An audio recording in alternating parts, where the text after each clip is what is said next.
బంగ్లాదేశ్ లో సైనిక పాలన విధించారు. తాత్కాలిక ప్రభుత్వం ఏర్పాటు చేస్తున్నట్టు ఆర్మీ చీఫ్ వకారుస్ జమాన్ ప్రకటించారు. ప్రజలు సంయమనం పాటించాలని పిలుపునిచ్చారు.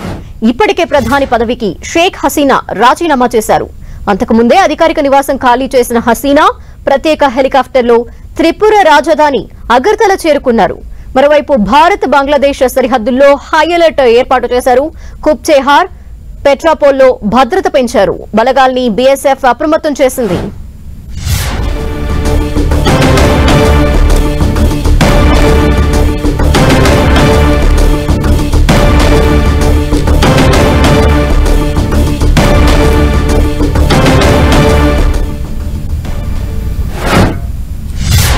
బంగ్లాదేశ్ లో ప్రస్తుత పరిస్థితికి సంబంధించిన డీటెయిల్స్ మా ప్రతినిధి గోపిని అడిగి తెలుసుకుందాం. గోపి,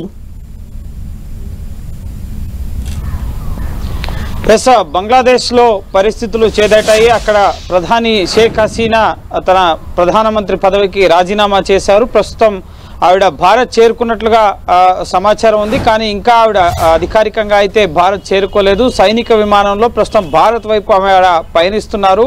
ఫ్లైట్ రాడార్లో ఆవిడ అధికారిక నివాసం నుంచి ముఖ్యంగా మొదట ఆర్మీ హెలికాప్టర్లో ఎయిర్ బేస్కి వెళ్లారు. అక్కడి నుంచి C-130 విమానంలో ఆవిడ ప్రస్తుతం భారత్ వైపు పయనిస్తున్నారు. భారత ఎయిర్ స్పేస్లో ఆవిడ ఉన్నారు.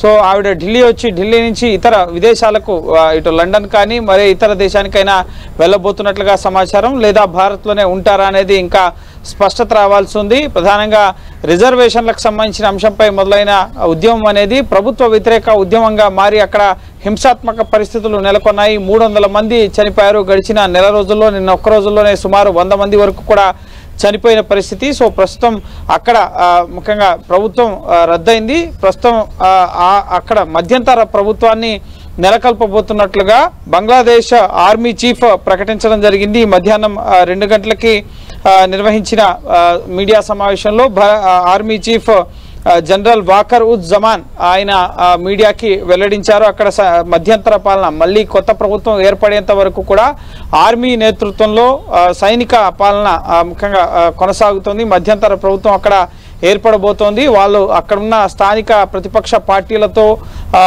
ముఖ్యంగా సంప్రదింపులు జరిపి అన్ని రాజకీయ పార్టీలతో సంప్రదింపులు జరిపి మళ్ళీ ప్రజాస్వామ్యత పద్ధతిలో ఎలక్షన్స్ జరిగేంత వరకు కూడా అక్కడ సైనిక పాలన అనేది కొనసాగబోతోంది. ప్రజలు సంయమనం పాటించాలని చెప్పి కూడా ఆర్మీ చీఫ్ పిలుపివ్వడం జరిగింది. అయితే ఈ ఉదయం షేక్ హసీనా నివాసానికి వేలాది సంఖ్యలో ప్రజలు అలాగే ఆందోళనకారులు వీళ్ళంతా కూడా వెళ్లి ఆవిడ నివాసాన్ని ముట్టడించడం జరిగింది. ఆ సందర్భంలోనే ఆవిడ తన నివాసాన్ని తన సోదరితో పాటు ఖాళీ చేసి ఆర్మీ హెలికాప్టర్లో బయటకు రావడం జరిగింది. ఆ తర్వాత దేశం విడిచి ప్రస్తుతం ముఖ్యంగా C-130 మిలిటరీ విమానంలో ఆవిడ ప్రయాణిస్తున్నారు. ఆ విమానం ప్రస్తుతం భారత్ వైపు వస్తుంది. సో నెక్స్ట్ ఆవిడ భారత్లో ఉంటారా లేక మరే ఇతర దేశానికి వెళ్తారా అనేది స్పష్టత రావాల్సి ఉంది. భారత్ సరిహద్దు దేశంగా ఉంది. స్నేహపూర్వక దేశంగా కూడా భారత్ బంగ్లాదేశ్కి మెలుగుతోంది. బంగ్లాదేశ్ ఏర్పాటులో భారత్ పాత్ర చాలా కీలకం. పాకిస్తాన్ బంగ్లాదేశ్ యుద్ధం జరిగినప్పుడు కూడా బంగ్లాదేశ్కి మద్దతుగా భారత్ నిలిచిన పరిస్థితి ఉంది. కాబట్టి సో ప్రస్తుతం ఆవిడ ఆ దేశంలో ఉన్న పరిస్థితుల దృష్ట్యా ప్రస్తుతం భారత్ వైపు వస్తున్నట్లుగా తెలుస్తోంది. భారత ప్రభుత్వం ఇప్పటి వరకు దీనికి సంబంధించి ఎటువంటి ప్రకటన కూడా చేయలేదు. షేక్ హసీనాకి ఇక్కడ ఆశ్రయం కల్పించడానికి సంబంధించి కానీ లేక ఆ దేశ వ్యవహారాల్లో జోక్యం చేసుకునే అంశానికి సంబంధించి కానీ బంగ్లాదేశ్ భారత్ సరిహద్దుల మధ్య మాత్రం భద్రతను కట్టుదిట్టం చేయడం జరిగింది. ముఖ్యంగా కూచ్ బెహార్ అలాగే పెట్రోపోల్ ఈ సరిహద్దుల వద్ద భద్రతను మరింత ముమ్మరం చేశారు. బీఎస్ఎఫ్ సైతం ముఖ్యంగా బార్డర్ సెక్యూరిటీ ఫోర్స్ వింగ్ సైతం సైనిక బలగాల్ని అప్రమత్తం చేయడం జరిగింది. ముఖ్యంగా ఈ రిజర్వేషన్ల ఉద్యమం కానీ అక్కడ నెలకొన్న పరిస్థితులు ఇప్పటికే భారతీయులు చాలామంది బంగ్లాదేశ్ను వీడి వివిధ మార్గాల ద్వారా పశ్చిమ బెంగాల్ ఇటు అన్ని దిక్కులా కూడా భారత్ సరిహద్దుగా ఉంది బంగ్లాదేశ్కి. సో వివిధ మార్గాల్లో బంగ్లాదేశ్ని భారతీయులు వీడారు. అయినప్పటికీ కూడా భారతీయుల భద్రత దృష్ట్యా విదేశాంగ శాఖ అలర్ట్స్ని జారీ చేయడం జరిగింది. సో ప్రస్తుతం బంగ్లాదేశ్ పరిస్థితులను కూడా భారత ప్రభుత్వం విదేశాంగ శాఖ నిశ్చితంగా పరిశీలిస్తోంది. ప్రపంచ దేశాలు కూడా బంగ్లాదేశ్ పరిస్థితుల్ని గమనిస్తున్న పరిస్థితి ఉంది.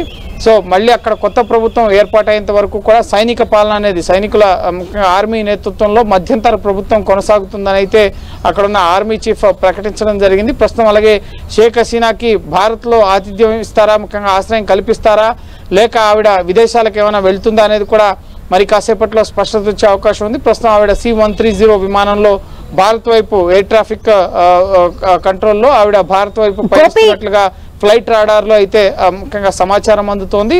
సో చూడాలి, ఆవిడ భారత్ వస్తే భారత్ ఈ అంశం పైన జోక్యం చేసుకుంటుంది. ఎందుకంటే రాజకీయంగా అక్కడ ఉన్న పరిస్థితుల దృష్ట్యా అయితే అక్కడ మధ్యంతర పాలన కొనసాగుతుందని చెప్పి అక్కడ ఆర్మీ చీఫ్ వెల్లడించడం జరిగింది. కాబట్టి ఇక అక్కడ అలాగే ఆవిడ ప్రధానమంత్రి పదవికి కూడా రాజీనామా చేసినట్లుగా కూడా ఆర్మీ చీఫ్ వెల్లడించడం జరిగింది. నూతన ప్రభుత్వం ఏర్పాటు కాబోతోంది. కాబట్టి ప్రస్తుతం అక్కడ ఉన్న ఆవిడ పార్టీకి సంబంధించిన అభ్యర్థులు కూడా నెక్స్ట్ ఎలక్షన్స్ జరిగితే వాళ్ళు కూడా పోటీలో ఉంటారు. కానీ ఆవిడని ముఖ్యంగా షేక్ హసీనా తండ్రి యొక్క విగ్రహాన్ని కూడా అక్కడ ధ్వంసం చేయడం జరిగింది. పూర్తిగా చేదాటిన పరిస్థితులు ఉన్న నేపథ్యంలోనే దేశం విడిచి ప్రస్తుతం షేక్ హసీనా ముఖ్యంగా విదేశాలకు పయనమైనట్లుగా తెలుస్తోంది. అయితే గోపి ఆల్రెడీ హెలికాప్టర్ అగర్తలాలో ల్యాండ్ అయింది అని కూడా తెలుస్తోంది. ఈ నేపథ్యంలో ఒకవేళ భారత్ లో ఆమె ఆశ్రయం పొందాలి అనుకుంటే ఇక్కడ గవర్నమెంట్ మరి సానుకూలంగా స్పందించే అవకాశాలు ఎంతవరకు ఉన్నాయనుకోవాలి? ఇంకా అగర్తలలో ల్యాండ్ అయ్యారు అన్నది అధికారిక సమాచారం అయితే కాదు. ఇంకా ఫ్లైట్ రాడార్లో అయితే ఆవిడ C-130 విమానంలో ఇటు ఒమర్ అబ్దుల్లా కానీ మరికొంతమంది కోట్ చేశారు. త్రిపుర రాజధాని అగర్తలలో BBC బెంగాలీ ఇచ్చిన మీడియా కథనాల రీత్యా ఆవిడ అగర్తలకు ల్యాండ్ అయ్యారు అన్నది సోషల్ మీడియాలో ట్రోల్ అయింది. అలాగే ముఖ్యంగా ఆవిడ భారత్ చేరుకున్నారు. ఎందుకంటే ప్రధాని మోడీతో సన్నిహిత సంబంధాలున్నాయి, స్నేహపూర్వక దేశంగా ఉంది. అలాగే హెలికాప్టర్లో ఆవిడ నివాసం నుంచి బయలుదేరారు కాబట్టి హెలికాప్టర్ ఎంత దూరం ప్రయాణించలేదు. సో అది ఎక్కడొక్కడ ల్యాండ్ కావాల్సి ఉంటుంది. కాబట్టి బంగ్లాదేశ్కి అతి తక్కువ దూరంలో ఉన్న త్రిపుర అగర్తలాకి చేరుకున్నారు అన్న ఒక వార్తా కథనాలు అయితే వచ్చాయి. కానీ ప్రస్తుతం ఆవిడ ఇంకా భారత్ చేరుకోలేదు. ఆవిడ ఫ్లైట్ C-130 సైనిక విమానంలో ఆవిడ ఫ్లైట్ రాడార్లో ప్రస్తుతం భారత్ ఎయిర్ స్పేస్ పైన అయితే ఉన్నారు. కానీ ఇంకా ఆవిడ భారత్లో ల్యాండ్ కాలేదు. ఒకవేళ భారత్లో ఆవిడకి ఆశ్రయం కల్పించాలంటే కూడా ముఖ్యంగా మానవతా కోణంలో ఆవిడకి ఆశ్రయం కల్పించే అవకాశం ఉంటుంది. కానీ ఆవిడ భారత్లో ఉంటారా లేక విదేశాలకు వెళ్తారా?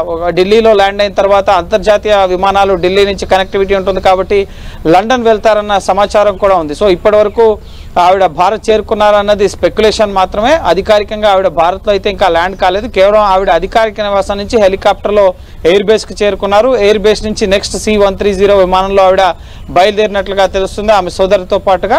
సో ఆవిడ ఎక్కడ ఏ దేశానికి వెళ్తారు అన్న అంశానికి సంబంధించి అయితే ఇంకా స్పష్టత లేదు. కానీ బంగ్లాదేశ్లో ప్రస్తుతం ఆవిడ బంగ్లాదేశ్ ప్రధాని పదవికి అయితే రాజీనామా చేశారు. అక్కడ కొత్త ప్రభుత్వం ఏర్పడబోతోంది. అప్పటి వరకు పరిస్థితులు సద్దుమణిగేంత వరకు కూడా ముఖ్యంగా ప్రజల సంయమనంతో ఉండాలని ప్రజలకు పిలుపునివ్వడం జరిగింది ఆర్మీ చీఫ్. అలాగే వివిధ రాజకీయ పక్షాలతో మాట్లాడి నూతన ప్రభుత్వ ఏర్పాటుకు కృషి చేస్తామని చెప్పి కూడా ఆర్మీ చీఫ్ అక్కడ స్పష్టం చేయడం జరిగింది. సో ప్రస్తుతం అయితే సైనిక పాలన దిశగా బంగ్లాదేశ్లో అడుగులు పడ్డాయి.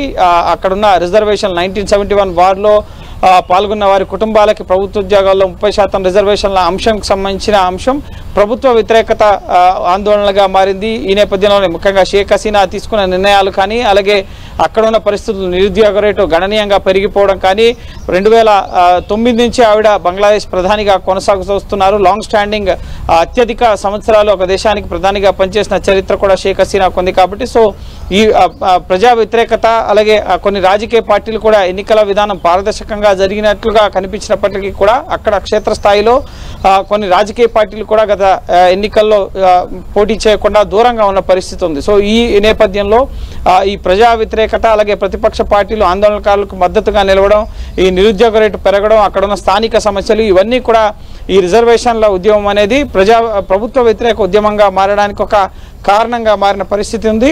సో ఖచ్చితంగా ఈ విషయంలో ముఖ్యంగా నెక్స్ట్ షేక్ హసీనా రాజీనామాకి దారితీసిన కారణాలు ఏవైనప్పటికీ కూడా నెక్స్ట్ బంగ్లాదేశ్ రాజకీయ పరిణామాలు ఏ విధంగా ఉంటాయి, ఆవిడ ఎక్కడ ఆశ్రయం పొందుతారు అన్న అంశానికి సంబంధించి మాత్రం ఇంకా స్పష్టత రావాల్సి ఉంది. ఆవిడకి సంబంధించిన ముఖ్యంగా వివరాలు ప్రస్తుతం ఇంకా ఏ దేశానికి వెళ్తారు ఎక్కడ ఆశ్రయం పొందుతారు అన్నది సమగ్ర సమాచారం అయితే లేదు. కానీ ప్రస్తుతం ఆవిడ పయనిస్తున్న C-130 విమానం మాత్రం భారత్ ఎయిర్ స్పేస్లో ఉంది. నెక్స్ట్ ఢిల్లీకి రీచ్ అవుతారా లేక ఎక్కడైనా ల్యాండ్ అవుతారా లేక విదేశాలకు ఏమైనా వెళ్తారన్న అంశానికి సంబంధించి కూడా స్పష్టత రావాల్సి ఉంది. అయితే బంగ్లాదేశ్ భారత్ బార్డర్స్ లో పరిస్థితులు ఏ విధంగా ఉన్నాయి? బంగ్లాదేశ్ లో ఉన్న ఆ ఉద్రిక్త పరిస్థితులు బార్డర్స్ మీద ఎంత ఎఫెక్ట్ చూపిస్తున్నాయి?